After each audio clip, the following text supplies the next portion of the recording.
Estamos de volta pelo www.radiosantosisabel.com.br com o nosso Debates e Opiniões, né? Vai ao ar todos os sábados aqui pela Rádio Santa Isabel. Alckmin usou o cunhado para pegar 10,3 milhões de reais do setor de propinas da Odebrecht, dizem os delatores. Valores repassados ao governador de São Paulo por meio de Ademar César Ribeiro foram destinados às campanhas do Tucano em 2010 e 2014. Outros 400 mil foram doados oficialmente. 3 delatores da Odebrecht afirmam à Procuradoria-Geral da República que o governador de São Paulo, Geraldo Alckmin, do PSDB, usou o cunhado para pegar 10,7 milhões de reais do setor de propinas da empreiteira. As informações contam de manifestação do Procurador-Geral da República, Rodrigo Janot. E a atual procuradora disse que isso não é corrupção. Aí mandou isso para o TRT de São Paulo. É só um crimezinho eleitoral. Não é a formação de quadrilha, não é nada disso para benefício próprio, é só uma questãozinha simples de caixa 2. E estão livrando o seu Alckmin, né? Como já livraram tantos outros tucanos. Essa justiça é classista. É classista, é horrível essa gente. Propina da Odebrecht, a Serra compra 13 triplex e 13 sítios em Atibaia. É isto. E nada acontece com esta gente. Nada acontece com essa gente. José Serra está livrezinho. Ninguém fala nada. E a justiça brasileira protege. Liberou Aécio, liberou o Serra, liberou toda essa gentalha que está roubando o Brasil. E como a gente já está chegando aqui nos finalmente, eu busquei uma notícia, um áudio, lá de 2010, né, que quando vocês ouvirem, vocês vão se lembrar. Esse áudio traz um apresentador do Jornal do Almoço ali de Santa Catarina. E o homem destila todo o seu ódio, todo o seu preconceito.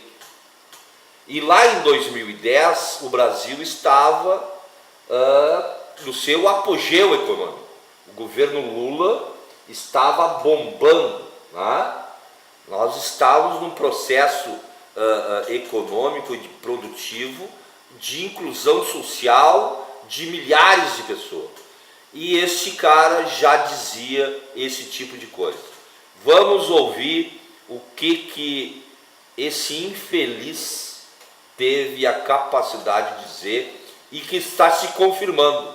Infelizmente, está se confirmando o que esse débil mental aqui disse lá em 2010. E agora a história de um comentário preconceituoso que virou notícia na internet. Ele foi feito por um jornalista da RBS TV, afiliada da Rede Globo em Santa Catarina. O comentarista disse que o tráfego pesado nas rodovias durante o feriado é causado pelo excesso de carros porque os pobres estão comprando automóveis demais.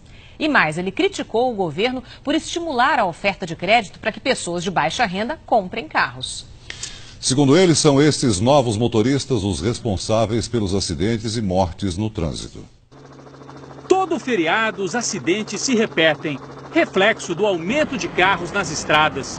O apresentador do Jornal do Almoço, da RBS TV, dava as notícias, quando passou a palavra ao comentarista. Hoje, qualquer miserável tem um carro. O sujeito jamais lê um livro, mora apertado numa gaiola, que hoje chamam de apartamento.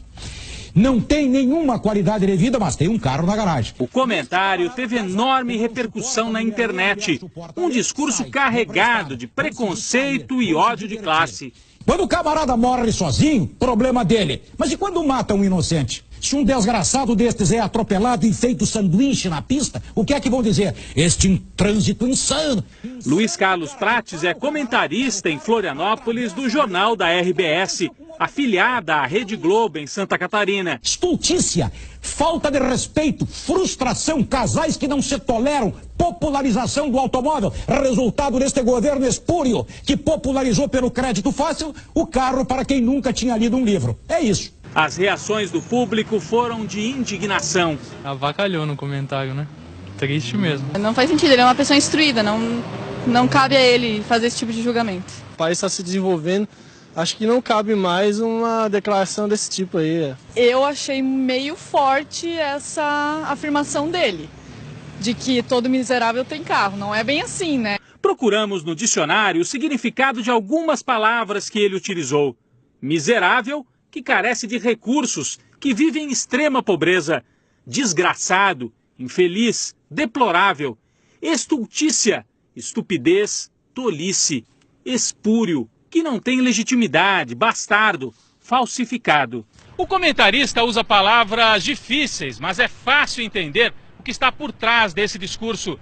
Especialistas dizem que há um inconformismo de algumas pessoas no Brasil com o fato de que hoje mais gente tem acesso a bens de consumo, como carros e eletrodomésticos. O presidente da Comissão de Direitos Humanos da OAB de São Paulo diz que foi uma violação de direito fundamental de todos os cidadãos. Eu, você e o telespectador que está nos acompanhando em casa, todos nós estamos sendo atingidos por essa manifestação de preconceito que não pode ser aceita. Para essa antropóloga, é absurdo culpar os mais pobres pelos acidentes de trânsito. Acabei de tomar uma fechada de um carrão muito chique, que eu nem sei o nome do carro. E ela lembra, quem está acostumado com os privilégios no Brasil, muitas vezes se sente ameaçado ao ter que dividir espaço com os mais pobres. Os homens se sentem melhores do que os outros, por quê? Porque tem um carrão melhor, porque tem uma casa melhor, porque tem instrução. É incrível, mas os homens instruídos também têm atitudes racistas. Hoje, qualquer miserável tem um carro. O sujeito jamais lê um livro, mora apertado numa gaiola, que hoje chamam de apartamento. Não tem nenhuma qualidade de vida, mas tem um carro na garagem. Esse é o preconceito puro e que está vencendo. Infelizmente eu tenho que dizer isso.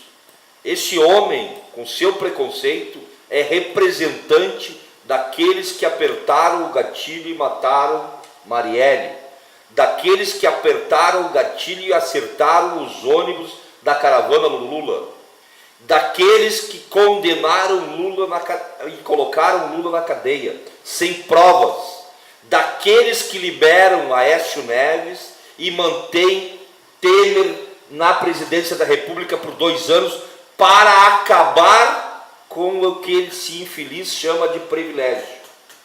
É isso que está acontecendo. Meu amigo, minha amiga, te liga, presta atenção o que está acontecendo na tua volta. É um absurdo o que essa gente está fazendo com o povo brasileiro. Nós não podemos nos calar. Eu sozinho na rua, com mais 1 ou 2 amigos, não resolve. Nós temos que parar esse país. O Brasil tem que fazer uma greve geral onde que ninguém saia de casa. Está na hora de chamarmos para esta mobilização massiva da população brasileira. Enquanto não liberarem as eleições com Lula, enquanto não soltarem Lula e não prenderem o Aécio e o Temer, os verdadeiros ladrões da nação, não há trabalho nesse país. O reestabelecimento da democracia tem que ser feito. Querem ganhar na política, no voto do presidente Lula? Que chamem as eleições, que garantam as eleições, que garantam o direito das pessoas elegerem o seu presidente, que garantam o direito de defesa E se querem prender Lula por dentro da lei, apresente as provas. Apresentem as provas. Usem o mesmo artifício que usaram para soltar o Aécio, o Temer, ou use os mesmos artifícios para provar, como provaram que Lula é o ladrão, para Aécio e Temer. Não usam medidas e leis diferentes. As mesmas leis são aplicadas de formas diferentes. Agora, a semana passada, houve uma grande ação militar aqui em Viamão, no bairro Aparecida.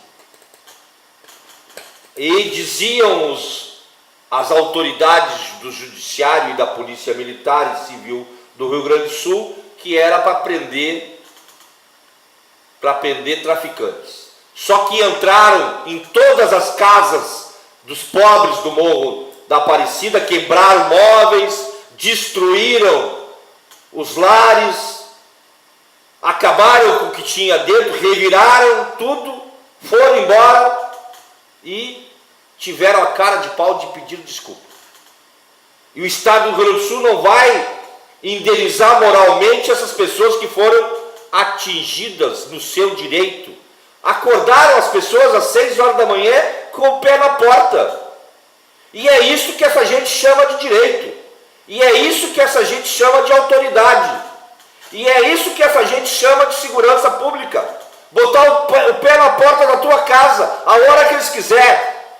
Se você, como disse a senhora ali, for cortado no trânsito e o cara não gostar da tua cara, ele desce do carro e te prende, sem nenhum tipo de acusação plausível, porque é de vontade dessa gente que se diz autoridade.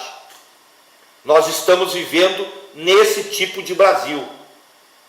E é com esta indignação que a gente encerra o programa de hoje.